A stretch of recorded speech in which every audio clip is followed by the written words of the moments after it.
Friends, మరి sun సిటీలో ఇక్కడ గణేష్ టెంపుల్ ఒకటి ఉంది. గోల్డెన్ టెంపుల్ అని కూడా అంటారు దీన్ని, ఎందుకంటే పూర్తిగా గోల్డ్ కోటెడ్ ఉంటుందన్నమాట. చూడండి ఎంత అద్భుతంగా ఉంటుందో. ప్రతి ఒక్కరూ సన్ సిటీ వచ్చినప్పుడు ఇక్కడ విజిట్ చేయండి. ఒకసారి లోపలికి వెళ్దాం. మరి ఎలా హిందువులకి ఏ బోధన జరుగుతుందో కూడా మనం గమనించాలి. శివనామం వినిపిస్తున్నది.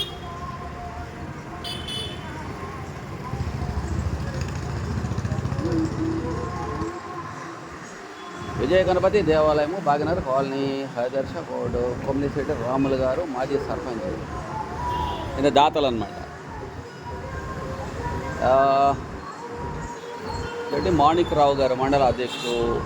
వీళ్ళు ఇంకెవరు సరే వీళ్ళ గురించి ఇచ్చారు. నెక్స్ట్ గుడికి వెళ్దాం.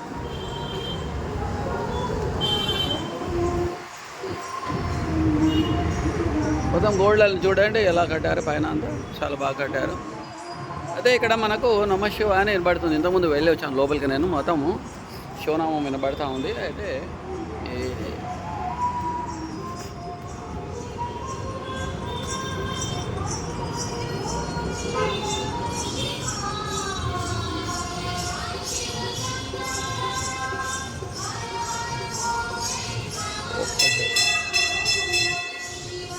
ఇక్కడ కృష్ణుడు ఉన్నాడు. కృష్ణుడు కాదు, దత్తాత్రేయుల వారు ఉన్నారు.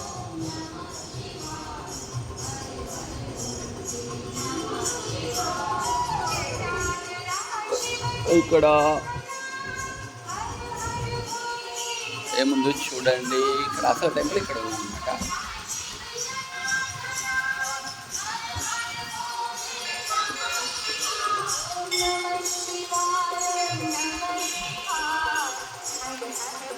నవగ్రహాలు ఉన్నాయి.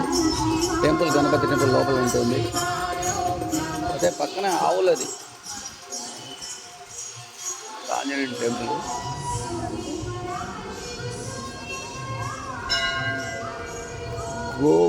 గోవులశాల ఉంది. గోవులశాల. సో ఆవులకు ఇక్కడ గడ్డి కొని పెట్టవచ్చు. గోశాల కూడా నిర్వహిస్తున్నారు ఈ టెంపుల్ వాళ్ళు. ఇక్కడ గడ్డి కట్ట ఎంత కొన్ని డబ్బులు పెట్టి వేయవచ్చు కదా. ఇది ఇంత నేను ఫిక్స్ చేయలేదు. సో మన చేతితో మనం తినిపించవచ్చు అనమాట. అయితే టెంపుల్లో మనం ఎక్కువగా పాటలు పెడుతున్నాం, కానీ జ్ఞానం అనేది పెంచుకోవాలి. ముఖ్యంగా భగవద్గీత అనేది ఇక్కడ చదివే అవకాశం ఏర్పాటు చేద్దామని చూస్తున్నాం ఇక్కడ బ్యానర్ కట్టి. ఎందుకంటే జ్ఞానం ఉంటేనే మనకు ఇతర మతాలతో మనం డిబేట్ చేయగలుగుతాం, మన మత వ్యాప్తి చేసుకోగలుగుతాం. మతంలో అది మతం కాదు, ధర్మము అని అంటారు మన వాళ్ళు చాలామంది, కానీ రాజ్యాంగం దృష్టిలో ఇది మతమే. అదే మనం కూడా మరి మనం ప్రచారం చేసుకోవాలి. ప్రచారం అంటే మన గొప్పతనం ఏంటి అనేది మనకు తెలియట్లేదు. తద్వారా మనము ఇతర మతంలో సింపుల్గా వెళ్ళిపోతున్నాము. ప్రాణాలు మీదకి వచ్చినా వదలలేదు. ప్రాణాలు వదిలేస్తే తప్ప మతాన్ని వదలలేదు, మన ధర్మాన్ని. అంతటి వాళ్ళు ఇప్పుడు మరి భగవద్గీత ప్రతి ఆదివారం సండే 10 నుంచి 1 వరకు పెట్టాలని ఒక బ్యానర్ కూడా పెట్టాలని చూస్తున్నాం. మరి ఎందరు వస్తారో చూద్దాము.